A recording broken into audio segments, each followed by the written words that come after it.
This program is also meant for reading a number and printing whether it is a prime number or not. As usual, stdio.h is included, main is defined.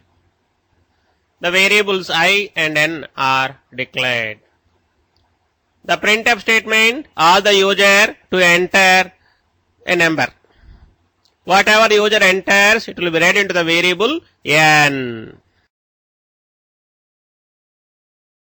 Unlike previous example, that is previous solution, we have followed a different approach. We know that obviously 1 will divide any number perfectly. Also, a number n is definitely gets divisible with itself. Thus, there is no meaning in dividing the given number n with 1 and n. Thus, in this loop, we have eliminated those two iterations. Thus, we have started the loop control variable value from 2, and it will go until n minus 1. If any of the numbers in this range divides n perfectly, then we can outrightly say that n is not a prime number. When we terminate from the while loop, normally I will be equal to n. That is, if we have not broken in between, because some number has divided this number n perfectly, then I will becomes n. So thus, once we come out from the for loop, if we check I is it equal to n, if it is so that no number has divided this number n perfectly, thus n can be set as a prime number. Otherwise, we might have come out from the for loop in between, which means some number has divided this n perfectly. Thus, n cannot be called as prime number.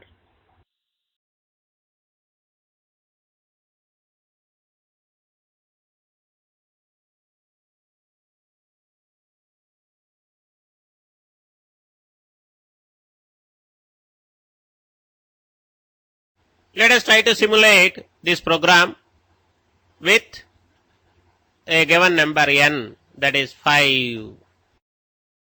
I value is initialized to 2. Is I less than n, 2 less than 5? Yes. Thus, loop will be executed once. Is this value of I, that is 2, is it dividing n, 5 perfectly? No. I value will be incremented by 1. Is I less than n, that is 3, is it less than 5? Yes. Thus, the loop is going to get executed once more. Is this value of I, that is 3, will it divide n, 5 perfectly? No. I value will be incremented by 1.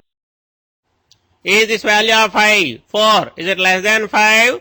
Yes. Thus, loop is going to get executed once more.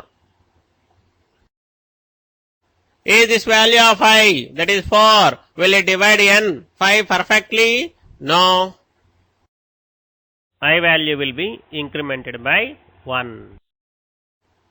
Is I less than n, 5 less than 5? No. Thus, will come out from the for loop. By now, we tested that I value 2, is it dividing n? 3, is it dividing n? 4, is it dividing n? We found that none of them is dividing the given number n, that is 5. Thus, n can be called as a prime number. I, is it equal to n? 5, is it equal to 5? Yes. Thus, this number n, 5, will be printed as prime number. This program is also